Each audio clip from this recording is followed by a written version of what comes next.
Hello students, उम्मीद करता हूँ कि आप सभी लोग अपने घर पे सेफ होंगे। सबसे पहले मैं अपना इंट्रोड्यूस करा दूँ। मेरा नाम है चंदन सोलंकी और मैं आपका नया मैथ्स का टीचर हूँ। आज हम क्लास 9 के लिए चैप्टर नंबर 1 नंबर सिस्टम को डिस्कस करने जा रहे हैं। नंबर सिस्टम में सबसे पहले हम बेसिक थिंग को देख लेते हैं। बेसिक चीज़ें क्या है हमारी कि नेचुरल नंबर, होल नंबर और इंटीजर्स, इनका नॉलेज आपको होना चाहिए ना, क्योंकि ये तो बहुत ही बेसिक नंबर है। सबसे पहले नेचुरल नंबर की बात करते हैं, जिसे हम कैपिटल एन से रिप्रेजेंट करते हैं।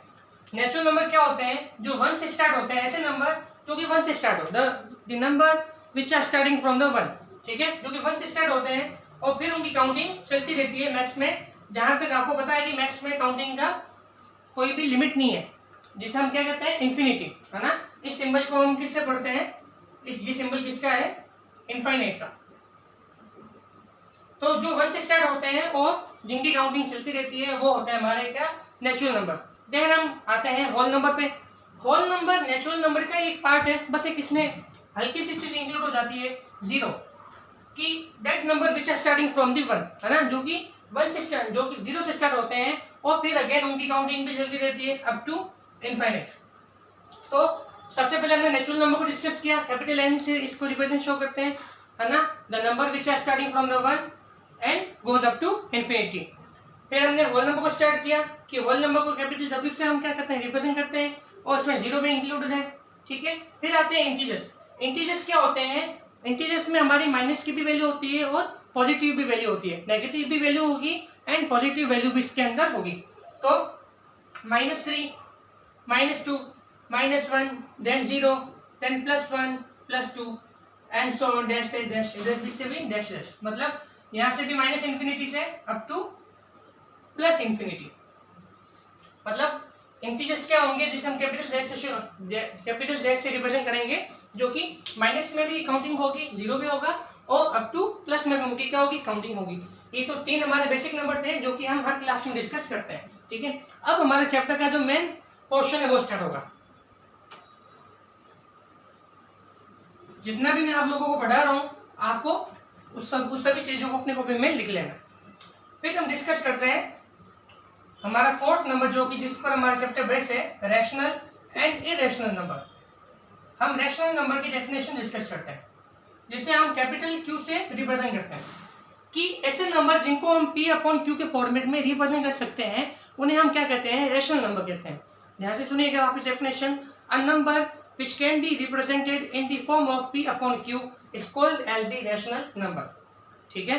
वापिस से डेफिनेशन बोल रहा हूँ, a number which can be represented in the form of p upon q are called the rational number, है ना। जहाँ पर p और q की बात कर रहा हूँ ना, मैंने बोला कि ऐसे नंबर जिनको हम p अपॉन q के फॉर्मेट में रिप्रेजेंट कर सकते हैं उन्हें हम क्या कहते हैं? रैशनल नंबर कहते हैं, q, है ना। जहाँ पे p and q, small q, p and q both are integers. Definition लिखने के बाद आप नेक्स्ट टाइम में क्या लिखेंगे कि रैशनल नंबर के जो हम नंबर्स को कैपिटल क्यू से रिप्रेजेंट करते हैं, तो p upon q and p on q both are the integers. And of course एक अंडरस्टैंडेबल थिंग है कि जो नीचे वाली जो चीज है वो जीरो नहीं हो सकती है, क्योंकि मैथ्स में कभी भी नीचे जीरो नहीं आ सकता है। आ तो सकता है, बट अगर जीरो नीचे आ जाएगा तो इसकी वैल्यू हमेशा क्या आएगी? इन्फिनिटी, मीन्स जिसे हम स्टैंडर्ड लैंग्वेज में कहते हैं नॉट डिफाइंड। मैथ में अगर नीचे जीरो आ गया तो उसको कहीं जगह लिखा होगा नॉट डिफाइंड, या नॉट डिफाइंड इसलिए लिखते हैं कि बच्चों को पता नहीं चले, है ना, नॉलेज पूरा नहीं हो। लेकिन जब भी नीचे जीरो आता है उसका आंसर क्या होता है? इन्फिनिटी, मतलब वो वैल्यू डिफाइन ही नहीं हो सकती, ठीक है। तो इसकी डेफिनेशन में क्या था, अभी बोल लेता हूँ। A number which can be represented in the form of p upon q is called the rational number where p and q both are integers and q is not equal to 0। इसके example की बात करते हैं rational number के। Examples हम क्या ले सकते हैं? कुछ भी ले सकते हैं। मैंने बोला था 1/2, क्योंकि इसमें क्या हो जाएगा? ऊपर है p, p की वैल्यू हो गई 1, नीचे है 2। -5/3, प्लस में भी नंबर ले सकते हैं, माइनस में भी ले सकते हैं। अब दो एग्जाम्पल एक अच्छे बता रहा हूँ। जैसे मैंने लिख दिया प्लस का 2, माइनस का 5 एंड 0। क्या कोई बोलेगा कि सर 2, -5 और 0 भी रैशनल नंबर है क्या? बिल्कुल है, क्योंकि जहाँ ऊपर हमारे पास वैल्यू आ चुकी है न्यूमरेटर में, नीचे कुछ नहीं है। तो आपको पता है कि मैथ में नीचे तो 1 तो लगा ही सकते हैं। तो इस 2 को हम क्या लिख सकते हैं? इस 2 को लिख सकते हैं 2/1, है ना। तो ये p अपॉन q का फॉर्मेट आ गया। -5 को लिख सकते हैं -5/1 एंड जीरो को क्या लिखें, क्या क्या sir zero is a rational number और नॉट? सबसे पहले क्वेश्चन आता है हमारे ऐसे इसके पहले क्वेश्चन आई थिंक कि zero is a rational number और नॉट, है ना? तो जीरो एक रैशनल नंबर है या नहीं है, इस चीज को हमें बताना है। क्यों नहीं है? जीरो को मैं 0/2 भी लिख सकता हूँ, जीरो को मैं 0/1 भी लिख सकता हूँ, जीरो को मैं 0/-5 लिख सकता हूँ, मैं कुछ भी लिख सकता हूँ। मीन्स किसी भी नंबर का हम जीरो में डिवाइड देते हैं तो always we get a zero, हमें हमेशा क्या होता है, हमें जीरो ही मिलेगा। तो चाहे मैं 2 का डिवाइड दे दूँ, चाहे 1 का दे दूँ, चाहे -5 का दे दूँ, जीरो डिवाइड हमेशा क्या आएगा, जीरो आएगा। तो जीरो को आप किसी भी एक फॉर्म में रिप्रेजेंट कर सकते हैं and yes zero is a rational number. इसी के साथ हमारी चारों डेफिनेशन क्लियर होती है। आई होप आपको ये चारों डेफिनेशन समझ में अच्छे से आ गई होगी। एक दो क्वेश्चंस, बेसिक क्वेश्चन हम आज डिस्कस कर लेते हैं।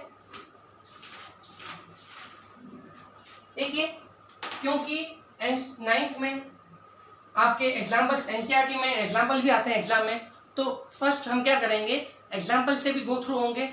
जब मुझे लगेगा कि हाँ आप एग्जाम्पल से हैबिचुअल हो चुके हो, देन जो इंपॉर्टेंट एग्जाम्पल होंगे वही मैं कराऊंगा, रेस्ट आपके लिए दूंगा, है ना? शुरू में हम सारे एग्जाम्पल को भी चैप्टर के साथ डिस्कस करेंगे। तो देखिए example number first, I hope book सबके पास होगी, मैं बोल के बता रहा हूँ। एग्जाम्पल नंबर फर्स्ट में क्या है कि ट्रू और फॉल्स के स्टेटमेंट है। क्या लिखा हुआ है, every whole number is a natural number, every whole number is a natural number, is a true और फॉल्स? तो हम क्या बोलेंगे, ये स्टेटमेंट क्या है, फॉल्स है।